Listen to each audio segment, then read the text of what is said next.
So more political attacks over vaccine policies today and a decidedly nastier tone on the campaign trail. Let's bring in three candidates as the campaign now enters its final stage. Kamal Khera is the Liberal candidate for re-election in the riding of Brampton West in Ontario. Todd Doherty is the Conservative candidate for re-election in the BC riding of Caribou Prince George. And Rachel Blaney is the NDP candidate for re-election in the British Columbia riding of North Island Powell River. Good to see you all. Mr. Doherty, if I can, let me start with you. Your leader, Erin O'Toole, today went sort of full negative and personal on Justin Trudeau today, calling him privileged and entitled, no longer worthy of respect. What happened to the positive campaign tone that Erin O'Toole had been striking until today? Well, look, Peter, what we've seen from day one in this campaign is that Prime Minister Trudeau, or Justin Trudeau, has launched American-style politics. He's been divisive. He has divided Canadians further and further. And enough's enough. And I'm glad to see that our leader is saying enough's enough and telling Canadians exactly what they've been seeing from day one with this Prime Minister. Canadians are further and further divided, and it's time for real leadership to bring Canadians together. How does this divide them less? Well, I think it sets very clearly what our Prime Minister has been doing from day one. He is back on his heels, and he has launched personal attacks against our leader from day one. And, again, I think Canadians are seeing for the first time really what our Prime Minister and Prime Minister Trudeau has been doing right from day one. All right, Ms. Khera, what's your response to those personal attacks from Erin O'Toole today on Justin Trudeau? And to be fair, the Liberals have also stepped up the attacks to scare people off Erin O'Toole, saying he's linked to the anti-vaxxers, linked to the gun control, the anti-gun control movement, that he's beholden to them, the anti-abortionists. He implied today that if Canadians elect Conservatives, the pandemic will continue. What's the difference between those attacks and Mr. O'Toole's attacks? Well, look, Peter, this election for me and our party is really boils down to the question of who has the best plan to lead Canada forward through the end of this COVID-19 pandemic. Elections are about seeing who has the best policy and and that's what we really need to focus on. And for me and the Liberal Party of Canada, it's about putting the best plan forward, whether it's on the fighting, our fight against COVID-19, on climate change, on childcare and housing. And at the same time, though, Peter, we do have to talk about policies that are going to take Canada backwards, like the ones that the Conservatives are putting forward on childcare, healthcare, or what we've seen in terms of the lack of leadership that they've seen in terms of not even getting their own candidates to be vaccinated. We have the right plan to move Canada forward, and that's exactly what we're going to do. But what's the evidence that Erin O'Toole's connected to the anti-vaxxer protests or any of that? We haven't seen any of that at the protests. There is none, Peter. Why put that out there? And does that help unite Canadians? Well, what I can tell you, Peter, as I mentioned earlier, for me, it really down to putting the best policy forward. I'm a registered nurse, worked relentlessly throughout this pandemic to get people vaccinated. And it's unfortunate because we've seen throughout the campaigns, Conservatives won't even get all their candidates to be fully vaccinated. And I think that's the only way that we're going to beat this pandemic and putting the right policy forward. Rachel Blaney, Mr. Singh also said today he believes Justin Trudeau doesn't deserve to form another government because of failed promises. Haven't heard him make it so much about Mr. Trudeau's upbringing or suggesting he no longer deserves respect. But what's your reaction to the changing tone of the campaign? Well, I think a lot of Canadians are frustrated. We are living through a fourth wave of a pandemic. Things have been uncertain for so long. Now we have more conflict in our communities, and we really need to see how we're going to all come together and deal with this issue. When you look at both sides of this fight that we're seeing between the Liberals and the Conservatives, I agree. The Conservative leader has been unclear. He's saying he stands for one thing, but he's allowing his caucus to vote another way.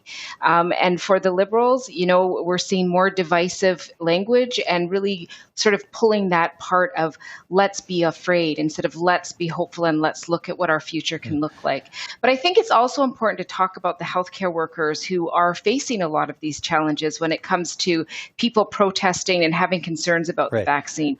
We need to make sure that politics is where that stays and we take it out of the healthcare sector. Coming to that, let's drill down on that a bit. Mr. Doherty, the Liberals and New Democrats today promised both criminal code protections for healthcare workers who've been facing confrontations from anti-vaxxers, a criminal offense to block any building providing health services, criminal offense to intimidate or threaten healthcare workers, and protecting businesses that require proof of vaccination from employees or customers from any legal challenges. Mr. O'Toole's also condemned the protest, but do Conservatives support criminal sanctions against them? Well, let's be really clear. It is disgusting what we've been seeing with the threats of violence and threats of harm against our frontline personnel. You know, our nurses, our doctors, our first responders. You know, back in January of last year, I tabled a bill, C-211, to deal exactly with this, to make sure that, you know, whether it is violence against a nurse or violence against a first responder, that at sentencing, that's an aggravating factor, and that the perpetrator is sentenced to the full extent of the law. You know, if Justin Trudeau really felt so strongly about this, he could have helped us and moved that bill along back in January of last year to make sure that our nurses and our frontline officers, our first responders, finally get the help that they need. Violence is not part of their job description. Right. So you move that bill. So your party, you believe, supports any kind of criminal sanctions. If you form government, you will introduce those sanctions to protect healthcare workers. We will do whatever we can to make sure that our frontline personnel are safe and that violence is not part of their job description, that they can do their job and know that they'll have the full support of our government. Kamal Khera, why do you think these protests are happening? Well, Peter, let me first just start off by taking an opportunity just to first thank our frontline workers, whether it is nurses, doctors, PSWs, who faced a challenge of a lifetime, and they rose to it. You know, for the last 18 months, they worked relentlessly, day in and day out, to keep Canadians safe and healthy. They made countless sacrifices, including, you know, staying apart from their loved ones so they can, work on the front lines, putting their lives at risk to keep us safe.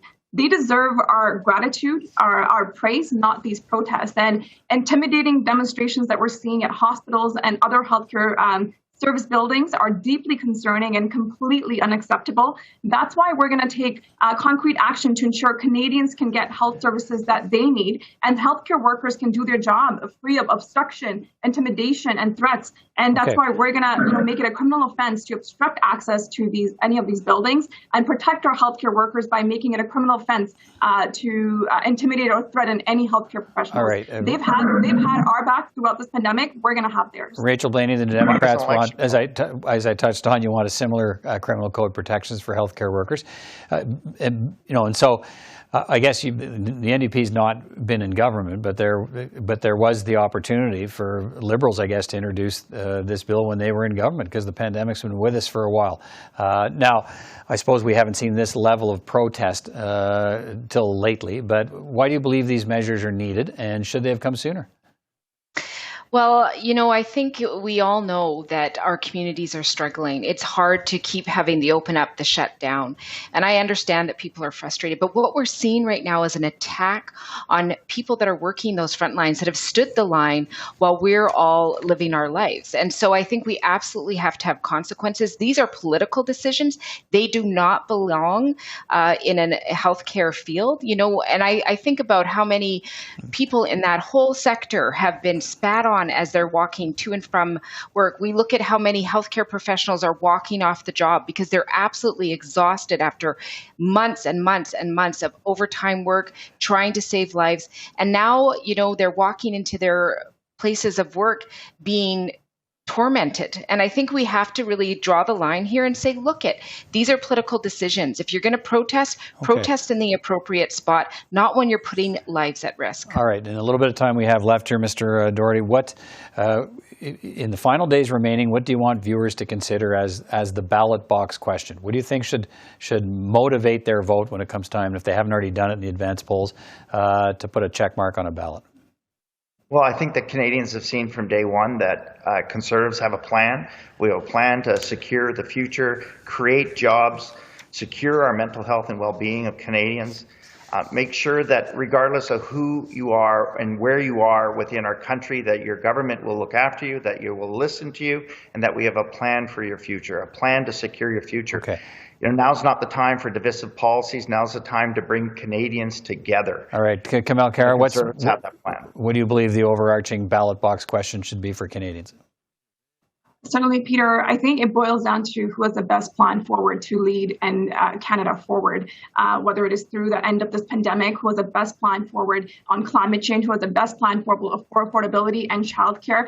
We've showcased throughout this pandemic that we've had your back in supporting Canadians, whether it is from seniors to students, to workers, to small businesses, and we're going to ensure that we get through this and have a brighter future for every single Canadian. All right, so it's about compare the plans and pick a plan. Rachel Blaney, what's the overarching ballot question for New Democrats? What do you want Canadians to think about it? Well, I think at the end of the day, people across Canada saw that it was the New Democrats that really thought about people first during the pandemic. We made sure and pushed the Liberals to do better in terms of climate action, in terms of making sure there were supports for persons living with disabilities, for persons that were seniors. We made sure that there was actually money there in the wage subsidy for businesses, 10% to 75%, and of course the CERB from $1,000 to $2,000 a month. When it comes down to it, if people care about one another and making sure no one is left behind, the NDP is the ones that will do it, and will tax the rich to make sure that they finally pay their fair share. All right, that's our time for this evening, but thanks to all of you for taking time to speak with me, and good luck to all of you. Not too much time left. I know it's been a arduous campaign. They always are. Difficult in a pandemic, but it's almost done, and we'll see what Canadians think. And again, best of luck to all of you, and we'll talk again soon. Talk soon. Thanks, Peter.